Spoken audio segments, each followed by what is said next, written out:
New question, member for Scarborough-Rouge River. Thank you, Mr. Speaker. My question is for the Minister of Training Colleges and Universities. Minister, in my riding of Scarborough-Rouge River, many students in grade 12 are now considering their post-secondary education options. They've been thinking about what they will do once they graduate from high school and whether they can afford attending college or university this coming September. We, the members of this legislature, all know the value of a post-secondary education, but students and parents in my riding are concerned about the potential cost associated with higher education. Minister, what is our government doing to keep the cost of education manageable for our low and middle income families across the province? Thank you. Minister of Training College and Universities. Thank you, Mr. Speaker. I want to thank my Scarborough colleague for the question. And as indicated in a recent throne speech earlier this week, I'm pleased to confirm that this government will be continuing our 30% off Ontario tuition grant.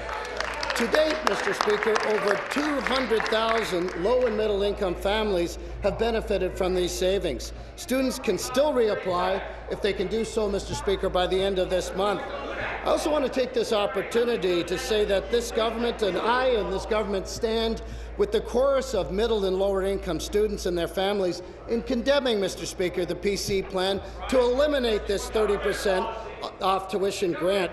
We're not going to do that, Mr. Speaker. That plan will cut $400 million out of the pockets of lower and middle income Ontario students and their families. We're not going to go there. This government will continue to do all we can to ensure that we have accessible, affordable, and a quality post-secondary education system available to Ontario students. Thank you. Supplementary.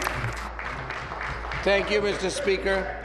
It is good to hear that our government remains committed to the grant. The 30% off tuition grant is important to lower and middle income families. Also important to access the financial assistance needed. I've read reports in the newspaper this past week about proposals to gear assistance levels to the marks of students. That has sparked considerable concern among low and middle income students in my riding. Can the minister advise on whether the government is contemplating such a policy? Minister. Thank you, Mr. Speaker, and I have indeed seen those reports over the past week or so, Mr. Speaker. Let me begin by assuring students across Ontario that I join them in condemning the notion to base financial assistance on marks. Mr. Speaker, that just doesn't make sense. Many of those students who are struggling with marks may well be those students who we ought to be trying to help the most. I mean, think about, Mr. Speaker, who may be in that lower quartile.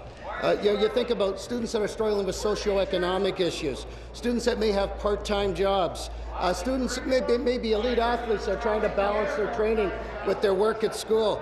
It may be Aboriginal students, Mr. Speaker, who are adjusting to coming from far north communities to southern universities.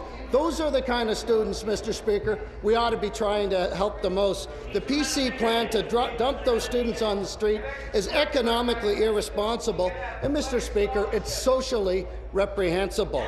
I'm pleased to confirm that we, as a government, will not take that direction.